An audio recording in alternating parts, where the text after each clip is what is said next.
Yes, I was giving you the quorum. Yes. Lewan Jiru, Aaron Dubi, Steve Pico. I'm sorry.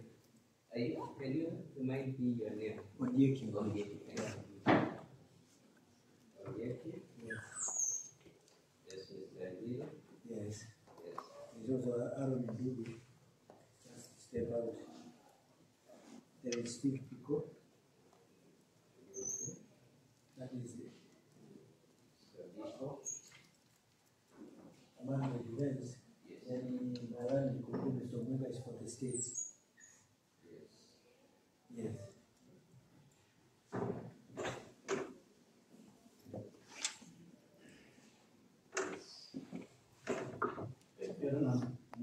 Listen for the state. And appear with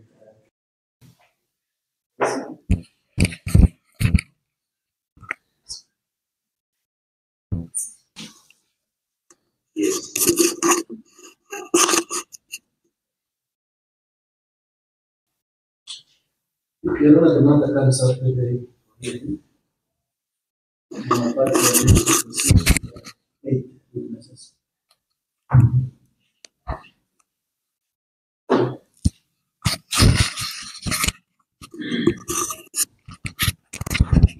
We have a challenge, Your Honor.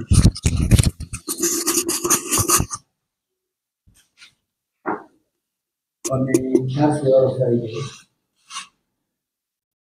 the prosecution serves with a bundle of statements.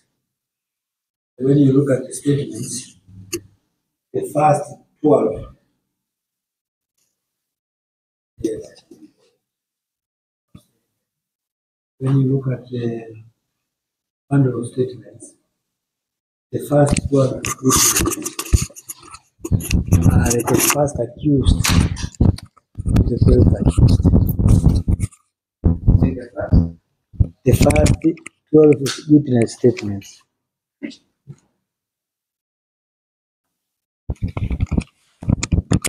Which means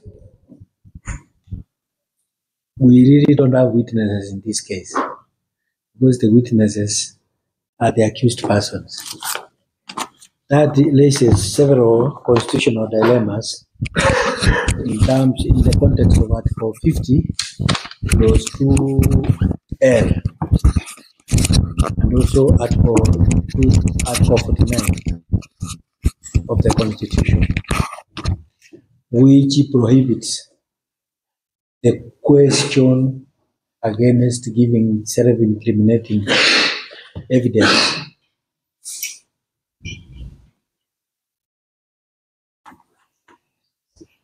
Then it also raises another constitutional dilemma under Article 27(1) of the Constitution, which gives equal protection and equal benefit of the law to the accused persons. So the question that calls for answers is where the witnesses are the accused themselves, then are they receiving the full benefit of the law as contemplated by Article 27(1) of the Constitution? Then it also raises another dilemma under Article 50, clause 2P, I think, clause 2P of the Constitution, clause 2A of the Constitution, which gives the accused persons a constitutional presumption of innocence. Will that principle apply where the witnesses are the accused? So, before we can take off, we wanted the court to be alive to those emerging realities, and I will allow my learned colleagues also to give input to that foundation that if we proceed the way this case is structured at the moment, there will be a plethora of violations of constitutional rights as already enumerated under Article 50, Clause 2L, Article 50, Clause 2B, Article 27(1) of the Constitution. And remember, Your Lordship, if you look at Article 159, 2E, it obligates this court to apply, promote, and protect the constitutional principles. These are the principles, Your Lordship. And these principles are not just paper aspirations. They have been enacted by the drafters of the Constitution so that they protect the accused persons. So, if the prosecution can give us guarantees that the accused persons are not the main witnesses in this adjudication, then the trajectory of this case can change. But if, as supplied by their statements, the accused persons are the main witnesses in this case, then we have a serious constitutional dilemma, and we would not want to take off before that dilemma is clarified by the court and even the Superior Court. I will allow my colleagues to highlight the submissions further on that account. Your Honor, that is not just a constitutional dilemma alone that my senior has submitted to. It goes to the roots of the propriety of this trial. Propriety in the sense that in addition to what my senior has submitted on in respect to Article 50, that is Article 50, Clause 2, you'll also look at paragraph J. To be informed in advance of the evidence the prosecution intends to rely on and to have reasonable access to the evidence. Up to now, we do not have reasonable access to that evidence because the witnesses are the accused persons. This can only happen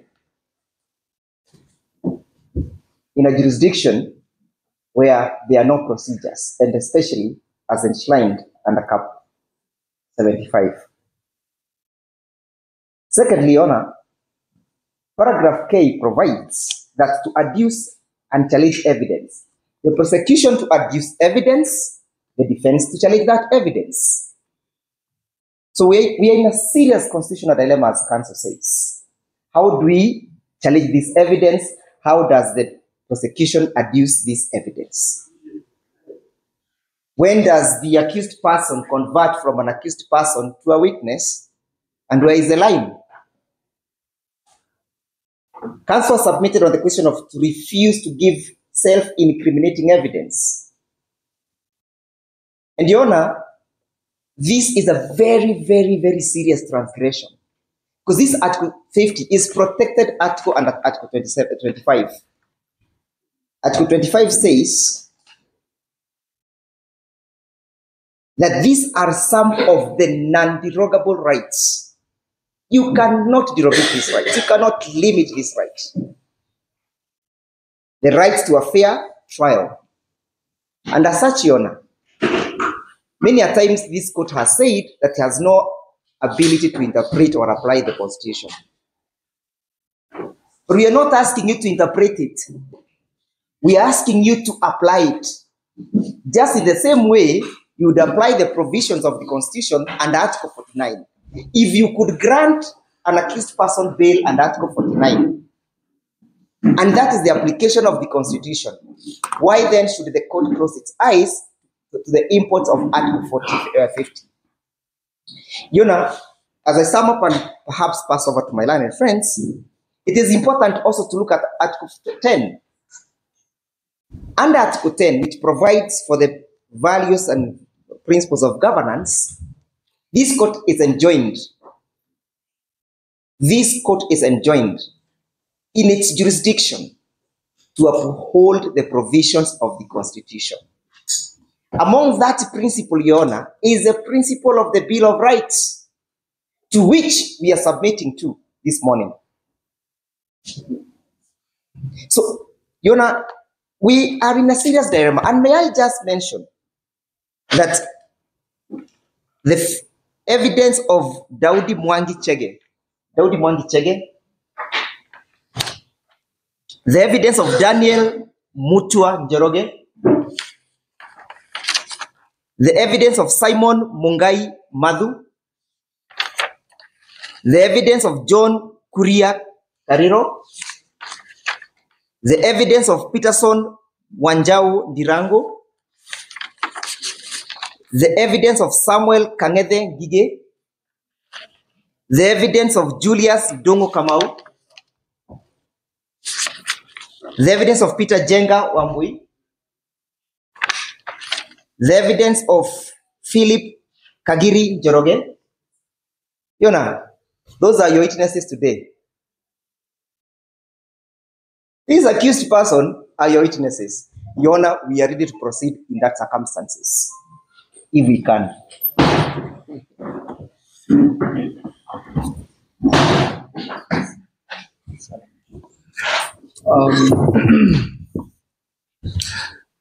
Good morning, Your Honor.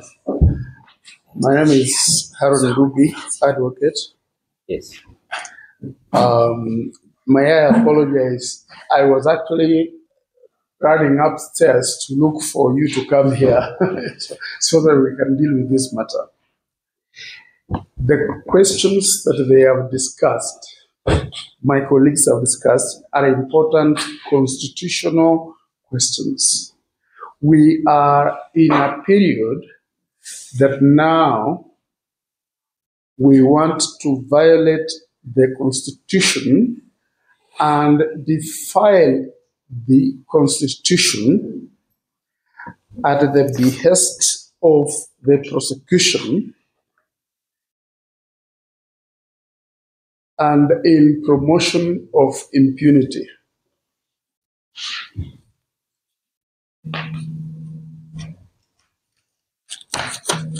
We expected that the Constitution of Kenya, and if you allow me some bragging rights, this Constitution is the first one that I was bought from the government printer by myself, and the first one to be bought by any citizen from the government printer.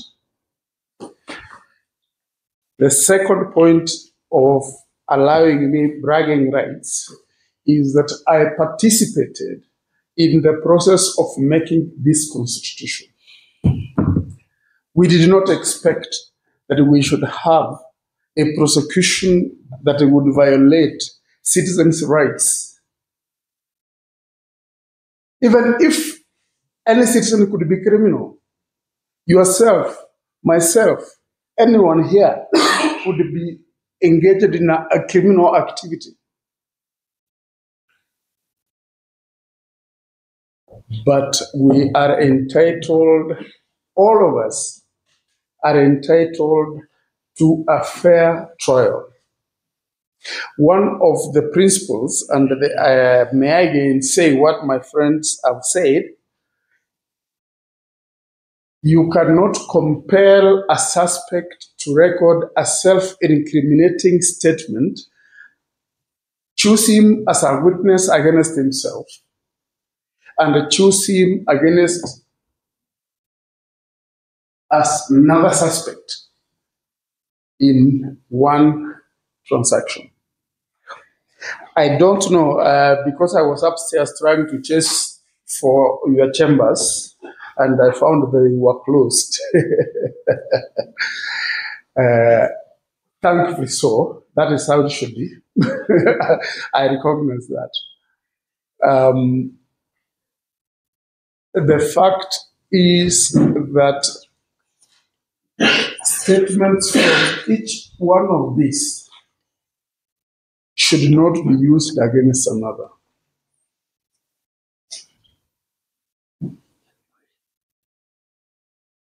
And that's not an issue of fact. That's an issue of law. So what do we do? How can they be tried and then they are supposed to be cross-inseminating the evidence.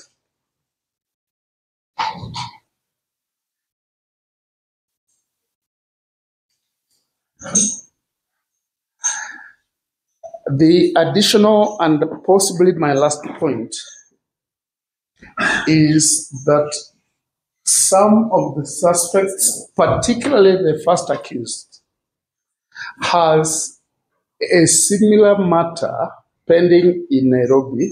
I suspect my colleagues may have said this in my absence. Similar matter pending in Nairobi, trying to create an impression that he is a person of notorious criminal character. That is a matter that should be referred to the High Court. I know you cannot refer it to the High Court without, you may do so by way of reference. But it is also possible that you say, I will give you time, give us 30 days, we file an application in the High Court to transfer either the Nairobi matter in Makadara to this court, or this matter to Nairobi High Court, so that the High Court in Nairobi can make a determination on whether it should be determined that the two matters be consolidated because the facts are similar, even if they are manipulated. That is an issue we will argue before that court, because I think they are manipulated. But even if you are criminal, even if you are rapist, you cannot be raping women around every day. It is completely incorrigible to imagine that a man like the first accused, actually I should call him the first suspect, not accused, that he is committing offenses right, left, and center every day, every month, every week, every year. Even terrorists plan. Osama bin Laden took so long to bomb the 9/11. You cannot say that this person is available to commit offenses of the nature he is accused of, both in Nairobi, Makadara, and here, every day. And for that reason, and I don't want to spend too much time, I would like that you refer the matter to the High Court for the constitutional interpretation of the questions we have raised, or B, you give us time to file an application before the High Court to transfer this matter either to Nairobi or allow us the time to consider whether we want to transfer the matter in Nairobi to the High Court in... No. I think it can only be one. Sorry. I apologize. It can only be one way. It is for the High Court of here to transfer the matter to Nairobi, and then Nairobi determines, or subject to what Nairobi says, then we can determine how to proceed. But it is not possible. It is actually an affront to the Constitution.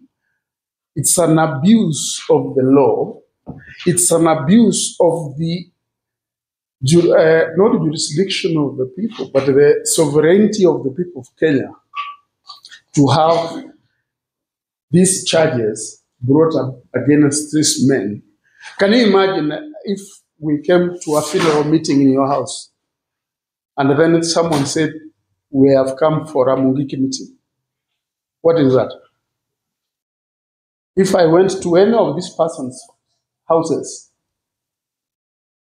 to attend to not even a funeral meeting, can you imagine a birthday celebration of a young born baby?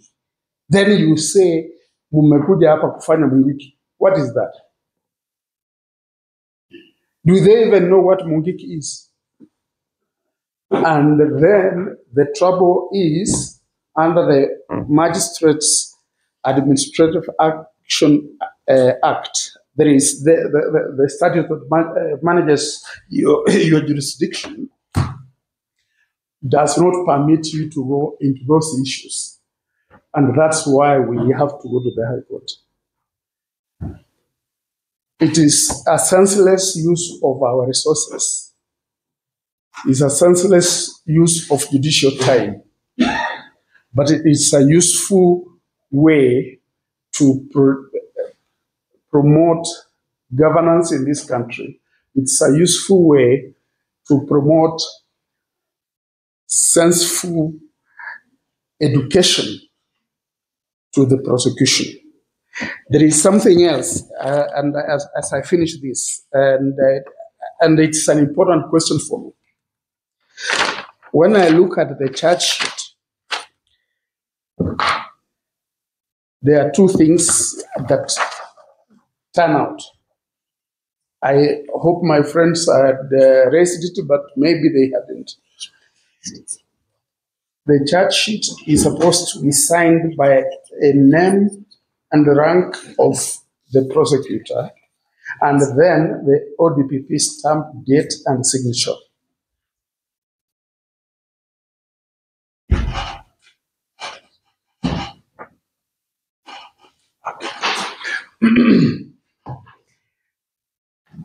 If you look at the charge sheet, possibly in your file, you will see that there is no name.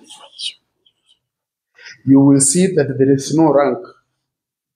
You will see that there is no. You cannot have a prosecutor on one hand and the ODPP on the other hand. There can only be one prosecutor who is the ODPP. And that is an important constitutional question. Do we still have police prosecutors?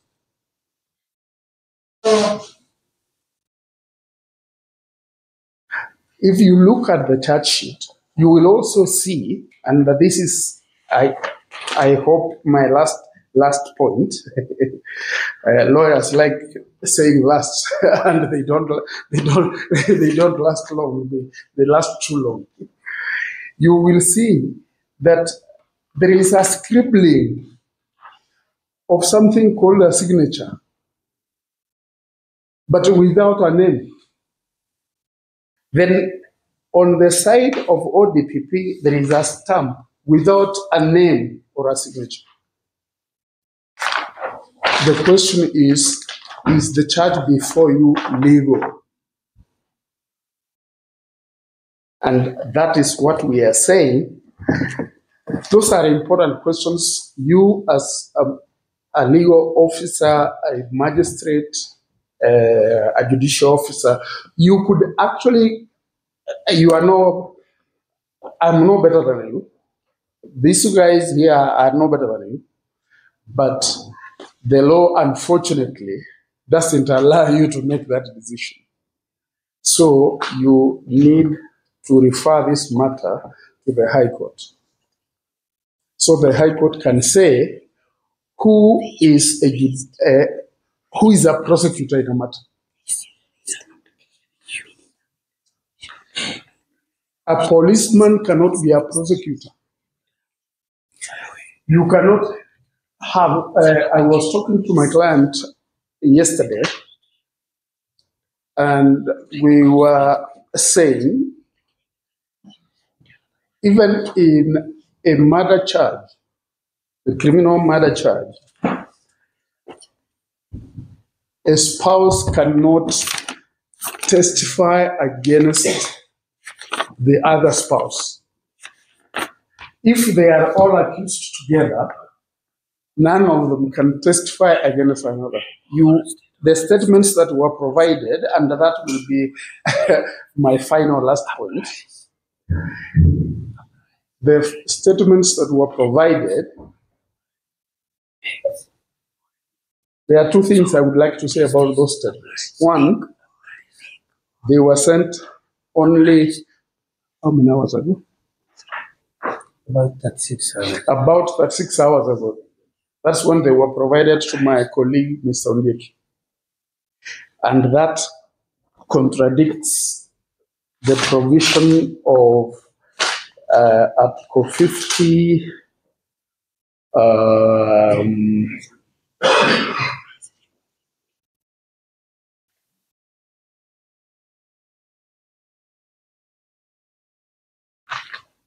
I seek your indulgence. Yes, Article 50, Sub-Article 2, Sub-Article J, to be informed in advance of the evidence the prosecution intends to rely on, and to have reasonable time, reasonable access to that evidence. How can 36 hours be reasonable?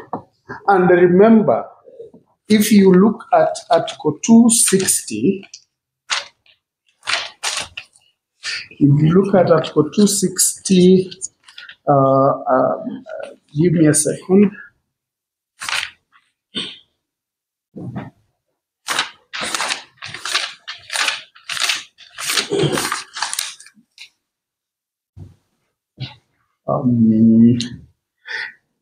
Anyway, if I am sure Your Honor will be able to read through the article I'm talking about, but it says that time does not run between the hour of 6 p.m. Saturday and 6 p.m. Sunday, or 6 a.m. Sunday. So serving or pretending to serve documentation on a Sunday is not service. So we can actually legally argue that we have not been served.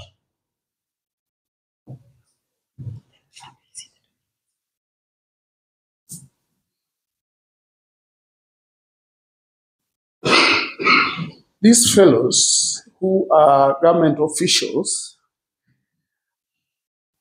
are acting in impunity and pretending that they are upholding the rule of law when they actually are not. They are abusing the rule of law.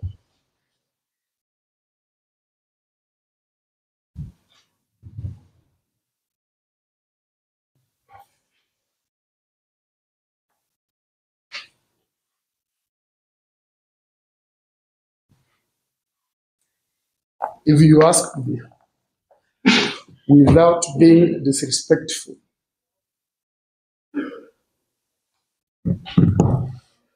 there is a terminology called idiot. If you find no. Can you sit down? I finish what I am saying before. Okay. Mr. Omunda. Appears that is going on, but you don't know Yes. to control this procedure. Just take But I'm sure my senior did not intend to mean that he was invalid. I'm not calling him an idiot. I am just saying. Mr. Ndubi, with Yes. a lot of respect, let's not go this. No. I was just saying Let's just idiocy. Yes. Idiocy has a meaning. You can go to the Black's Law Dictionary. It is becoming unreasonable, Dismiss. being idiosyncratic, being Mr. Ndubi, let's just okay. leave that. Yes. I will respect your position, but I think that he understands what I mean. The final point I was making was that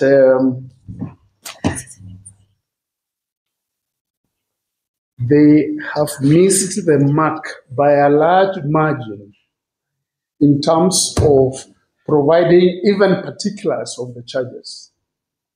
Unfortunately, again, I repeat, it is impossible for this court to make a decision on whether those charges are proper or not proper. And it is the High Court that can do so. But because you also, there are only two options. Either you refer the matter to the High Court, or you give us time to make the application to the relevant High Court to make the determination.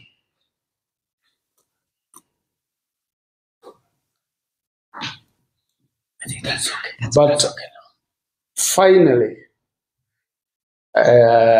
as you retire to reflect on your ruling, you look at the charges, you will find that they are oxymoronic. They are charges that self-contradict each other.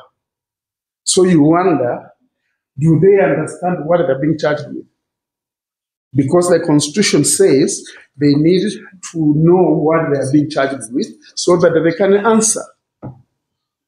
It is important. And that is a decision you have to make. Thank you. I'll save time. Yeah. I'll respond in 2 minutes and I'll do an important report.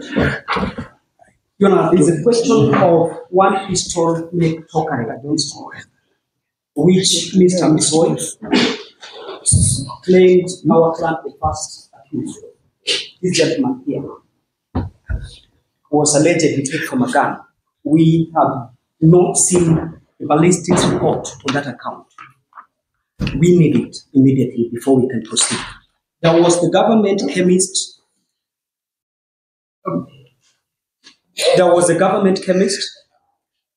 I was asking for the permission to step out to check on something in the car, but I forgot. It's okay, Mr. Dude. Thank you. Yes, Mr. Speaker. Your Honor, now on those sudden points, to save time and to give our colleagues a chance to respond, I appreciate your questions. One, we were supplied with the witness statements over a week. It negates preparation. It mutates into trial by ambush, which is unfair to the accused persons.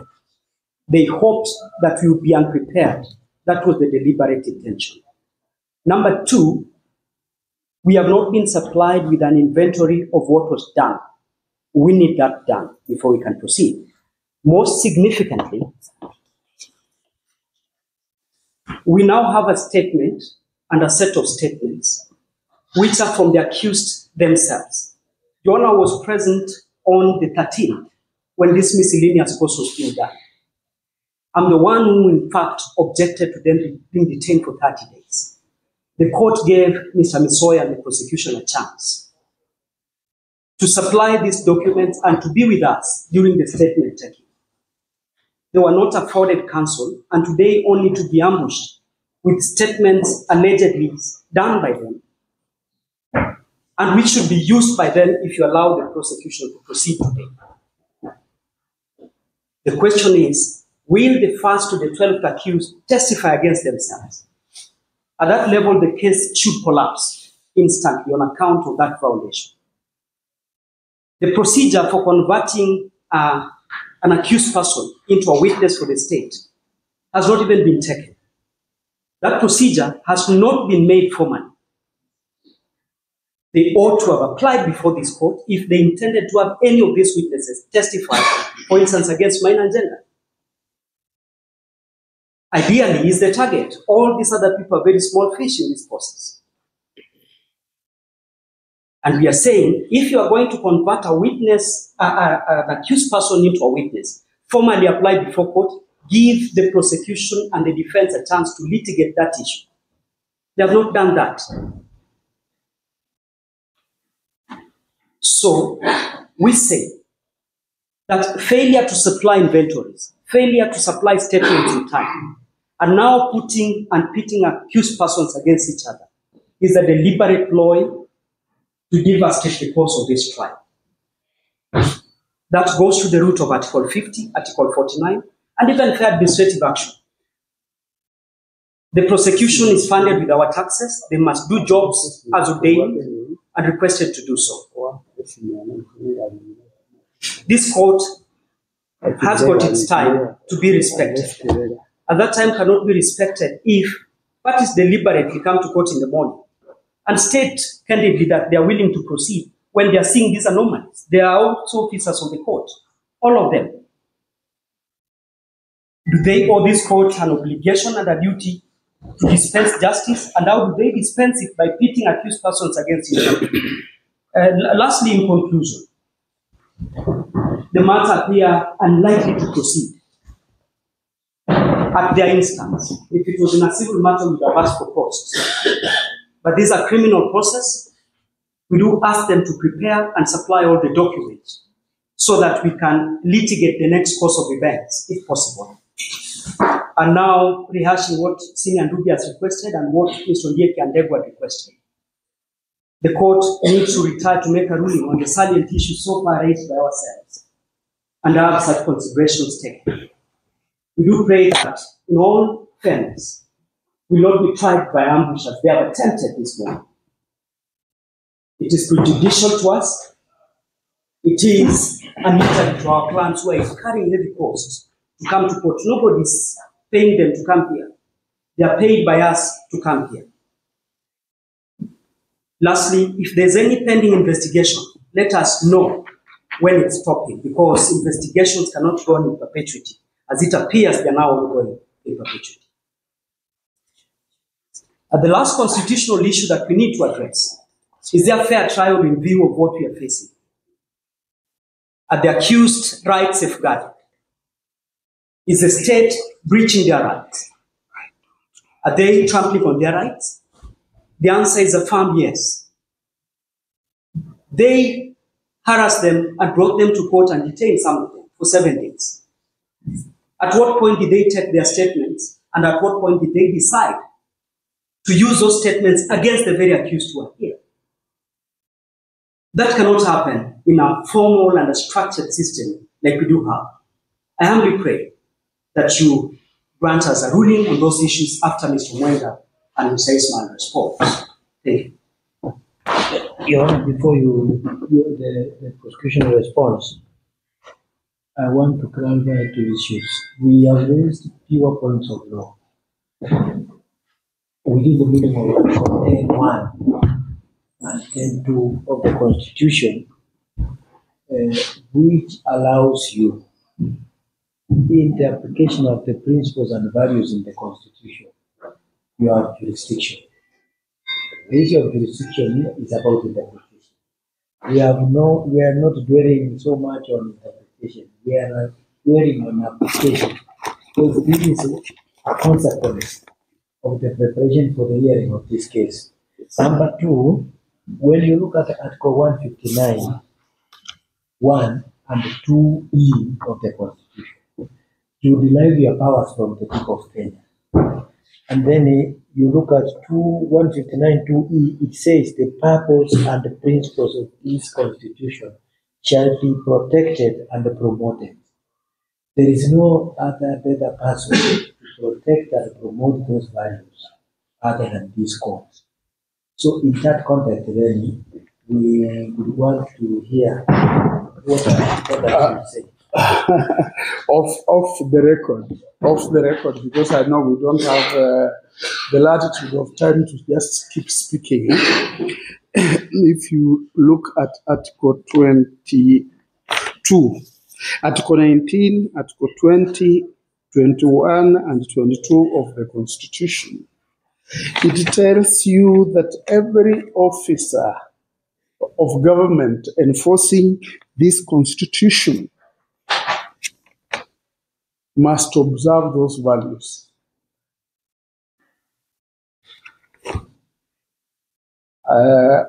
It is possibly an academic treatise we might have one day, whether you should have the right to interpret the Constitution as a judge or interpret it as restricted by the Magistrates Administration Act, but I think it is important to know that every officer, while exercising their authority wherever they sit, whether they are judicial officers or non-judicial officers, they must uphold and promote the Constitution. Thank you. Thank you, Mr. Omoiga.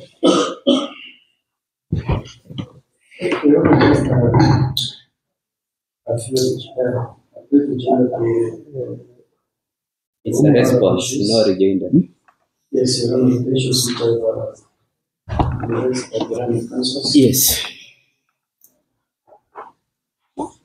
Your Honor, the defense is Yes. the issues which they have accorded to Thomas constitutional issues, Your Honor. To begin with, Your Honor, the accused persons are not state witnesses in this matter. The prosecution has more than 40 witnesses, Your Honor. And the statement, Your Honor, was applied in time. To be specific, the first time I supplied statement was on 18th July this year. And I supplied the same to Mr. Ongeki via WhatsApp, Your Honor, which is more recognized for service. And if the court wants evidence, I can take out the same before court, because my phone is here with me. So the issue of the accused persons, Your Honor, Can I not raising an objection, but a correction? Your Honor, I'm on A correction if one police quickly sit down. Mr. point- Mr. Lubi. No. I just want to point one thing. It's important that Yes. our youngsters learn. Mr. Ndubi, Yes, sir. let's with a lot of respect. We respect each other. I Yes, am respecting. first, All I am saying, Mr. Ndubi, he allow can't- me to speak. Thank you. all I am saying, he cannot purport that he served documents on WhatsApp. Mr. Ndubi, with a lot of respect, right? May I also be allowed to say something? Please. Yes, Mr. Ndubi, I have a lot of respect to you. You're a senior counsel, so to say. And I made some observation, whether right or wrong, and I really wish that we be orderly and we act within the procedures, right?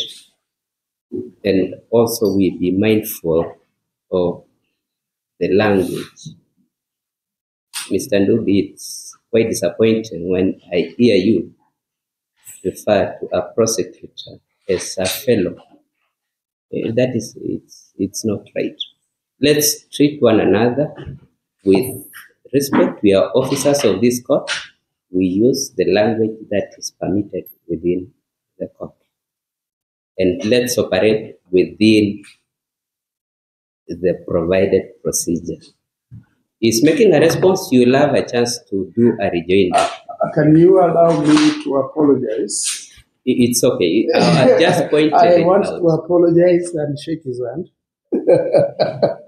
and say, all I wanted to say was that he cannot say that he made he served documents on WhatsApp, because the documents were served on email yesterday on Sunday. That's all. I Thank apologize. you. I apologize for my unfriendly language, Yes. but Sorry. we are friends. I will buy him tea when we leave here. Okay, Mr. Omunga. Your Honor, as I was saying before, I was rudely interrupted. Your Honor, the first time I served the document was on 18th July this year, That is recorded. and I served via WhatsApp to my learned senior, Mr. Ndeki, and I personally called him to confirm that I received the statement, Your Honor.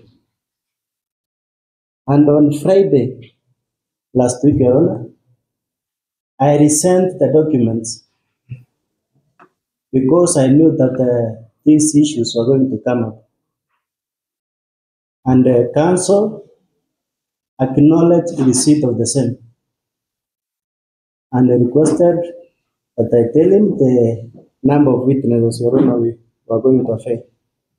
And there is evidence of that communication with my senior. So the issue of the defense being ambushed does not arise, Your Honor. They had all the documents in time to prepare the defense, and if they are not prepared, they should ask the court that they grant them more time to prepare, but not to blame the prosecution for lack of preparedness.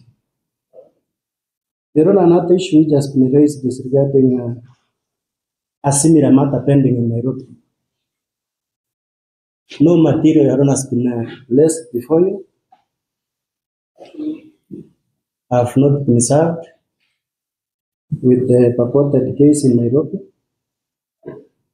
And clearly that's another attempt, Your Honor, to prevent the instant trial from going on. Your Honor, the issue of jurisdiction has been raised, and it's my humble submission that this honorable court has jurisdiction to try this matter which is properly before you, Your Honor. Another issue, Your Honor, which has been raised is the issue of the judge sheet being defective for reason that does not have particulars, Your Honor. Your Honor, if the court can remember clearly, these issues were raised when we were last before court, and the court directed, properly so, that those are matters which should be raised within the trial, Your Honor. And with the defense's request, Your Honor, for time to file a purported High Court case, Your Honor, it's my humble submission that the defense has had enough time. If they wanted to file any reference in High Court, they have had enough time to do so, and they have not done so. So, Your Honor, clearly this is an attempt to delay the instant trial, and the reasons which have been given to the court are not sufficient. And I humbly request the court to direct that the matter proceeds for hearing as scheduled, because the date was taken by consent, Your Honor.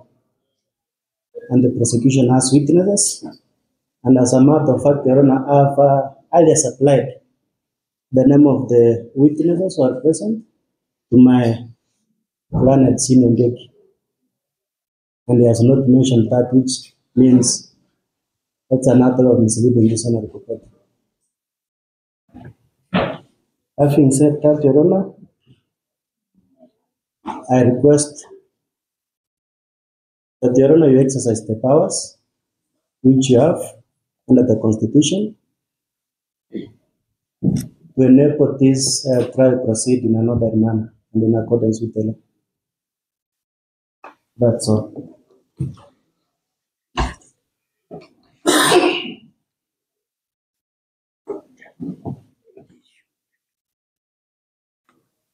Your Honor, Yes, Mr. Njenga. just a quick reply on legal issues. Yes. Your Honor, we are brothers in this process as stakeholders. Yes. So we have tremendous respect for our colleagues. And this is not just a pedantic application, it is an application for the application of the constitutional principles, which is a constitutional question, and which we have said you have jurisdiction So, Your Honor, it is true we have been served documents by the prosecution, but owing to technology, we had not printed them. We printed them about 36 hours away. That's when we realized that actually the witnesses are the accused persons. Then on the issue of jurisdiction, which my learned colleague has said, Your Honor, the question we have raised is not about the interpretation of the Constitution, but rather the application of the Constitution. So we believe you have jurisdiction to handle the issues raised. The issue of charge sheet and delay in filing an application, I will allow my learned colleague Njenga to respond to it. You know, I join issues with the submissions of my learned senior, and accordingly apologize to counsel for the DPP. You know, like it has been submitted, our issue is very small for purposes of court's ability to decipher it.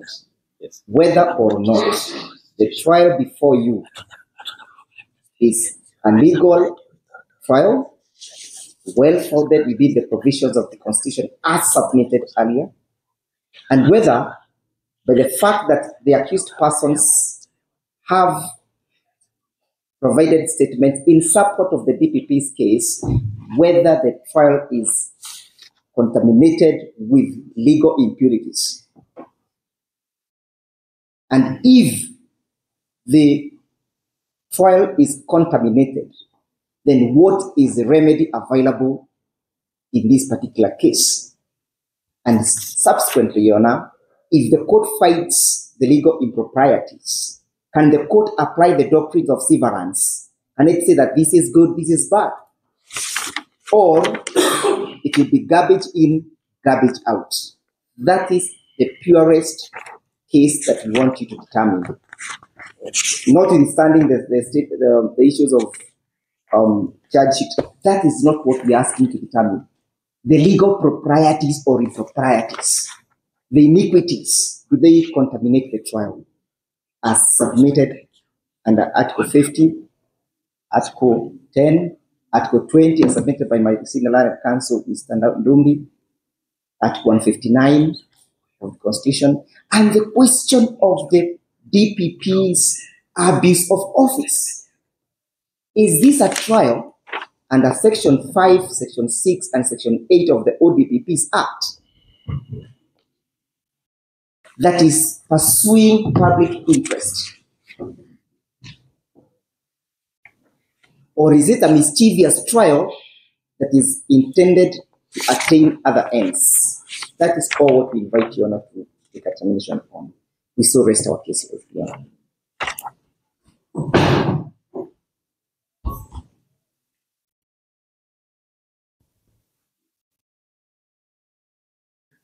If you allow me to say this off record, I do not intend you to write what I'm saying.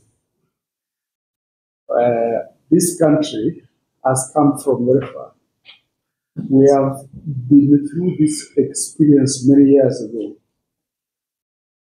both in Nakuru. I practiced a little bit here. I practiced a lot in Mombasa. I practiced a lot in Nairobi. And we have gone through this kind of experience where abuse of power is rampant. Let the court put its foot down. That's all. And may I once again apologize to my colleague if I think I offended him. I must say sorry. I apologize to the court. I say sorry. I apologize to the audience. I say sorry, the public. I apologize to my God. Very well, thank you. On behalf of everyone, apologies accepted. Yes. Very well, I'll consider your application and give a ruling in an hour's time. We meet at 11:30. We're most obliged. Most